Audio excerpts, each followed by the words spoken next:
A noite cheira a ferrugem e terra molhada. Uma criança abre as mãos. Dentro delas, um pó brilhante, azul, vivo, pulsante como brasa, mas frio. Ela esfrega no rosto, no peito, nos dentes. Olha, pai. Parece estrela. O pai se aproxima. Sorri. Ninguém sabe ainda. Ninguém vai saber por dias. Do lado de fora, Goiânia dorme. O Brasil dorme. Um aparelho abandonado num prédio em ruínas continua fazendo o que sempre fez, emitindo em silêncio absoluto o que nenhum olho humano consegue ver, nenhum nariz farejar, nenhuma pele sentir antes que seja tarde demais. Não há alarme, não há sirene. Há só uma luz azul brilhando no escuro e duas mãos de criança cobertas de pó que mata. O que você vai ver nos próximos minutos não é ficção científica, não é filme, não é o Chernobyl que o mundo inteiro conhece. É Goiânia, é 1987, é o Brasil.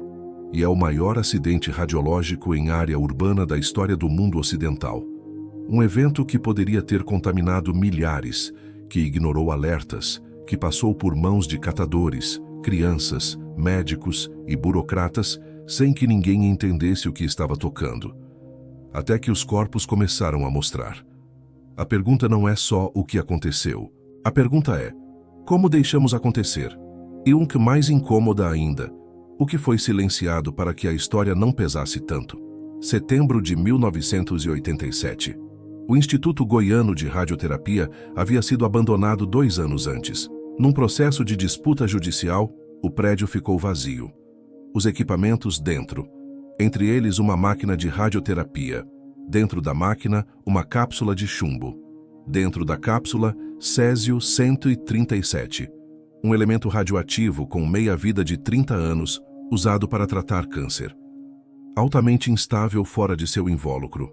Altamente letal em contato prolongado.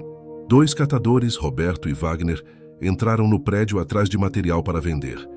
Encontraram o equipamento. Não sabiam o que era. Levaram. Tentaram desmontá-lo num quintal de casa. A cápsula rompeu. O césio, em forma de pó cristalino, entrou em contato com o ar e começou a brilhar. Esse brilho azul, causado pela ionização do ar em torno do material, é tecnicamente chamado de luminescência radioativa. É raro, é assustador, é fascinante. Para quem não sabe o que é, parece magia. Ivo Ferreira, dono do ferro velho que comprou o equipamento, chamou vizinhos para ver. A mulher tocou. Os filhos tocaram. A sobrinha Leide das Neves, 6 anos de idade, brincou com o pó no chão. Em menos de uma semana, o material passou por pelo menos 7 casas diferentes. Os primeiros sinais apareceram como náusea, vômito, tontura, queimação na pele, diagnóstico inicial, alergia, intoxicação alimentar, calor, estresse. O sistema de saúde de Goiânia, em 1987, não estava equipado, nem conceitual nem tecnicamente, para reconhecer síndrome de irradiação aguda. Ninguém estava. O Brasil nunca havia enfrentado isso. As pessoas continuaram indo para casa, continuaram tocando, continuaram dormindo ao lado do pó que brilhava. Leide das Neves, a criança de 6 anos, comeu sanduíche enquanto brincava com o pó nas mãos. A radiação entrou pelo trato digestivo, pelos poros, pelos pulmões. Ela seria uma das 4 vítimas fatais do acidente. Mas isso ainda era silêncio. 7 dias após a ruptura da cápsula, a esposa de Ivo Ferreira, Gabrief Maria, começou a desconfiar. Carregou o que restava do equipamento num saco plástico, levou-o a um hospital. A médica que a atendeu reconheceu os sintomas como suspeitos.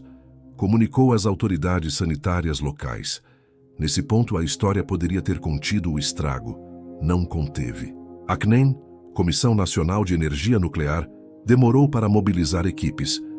A comunicação entre instâncias estaduais e federais foi lenta, burocrática, cheia de ruído institucional. As primeiras horas após a identificação do perigo foram gastas em confirmações e contra-confirmações. Enquanto isso, o material continuava espalhado. Roupas contaminadas numa lavanderia, resíduos num terreno baldio, pó nas soleiras de 5 endereços diferentes na mesma rua. Numa única semana, O Césio 137 havia viajado pela cidade de ônibus a pé, em bolsas plásticas e nos bolsos de crianças. Quando as equipes de contenção chegaram, encontraram um cenário que desafiava a lógica do controle. A contaminação não tinha forma, não tinha cheiro, não tinha cor. O brilho azul já havia cessado com a dispersão do pó. Era necessário mapear o invisível. Foram coletados mais de 3.500 metros cúbicos de material radioativo. Solo, entulho, roupas, móveis, paredes. Carros foram removidos. Casas foram parcialmente demolidas. Uma rua inteira foi isolada. 1.400 pessoas foram monitoradas. 249 haviam sido contaminadas em algum grau. 49 apresentavam contaminação interna significativa. E 4 morreram. Roberto, o catador que encontrou a cápsula, tinha lesões em todo o corpo. Wagner perdeu parte do braço. Israel Batista dos Santos, operário do ferro velho, morreu em outubro. Leide das Neves morreu em outubro. Gabrief Maria em outubro. Alberto Soares em novembro. 4 nomes, 4 mortes documentadas. Mas os efeitos da exposição à radiação não se encerram no imediato. Os estudos epidemiológicos de longo prazo nunca foram concluídos com o rigor necessário. Quantas mortes vieram depois, classificadas como outra coisa? Essa pergunta não tem resposta oficial. O acidente gerou algo além da contaminação física. Gerou estigma. Goianienses que viajavam para outras cidades eram recusados em hotéis. Produtos do Goiás foram rejeitados em feiras. Ônibus com placas de Goiânia foram impedidos de circular em outros estados.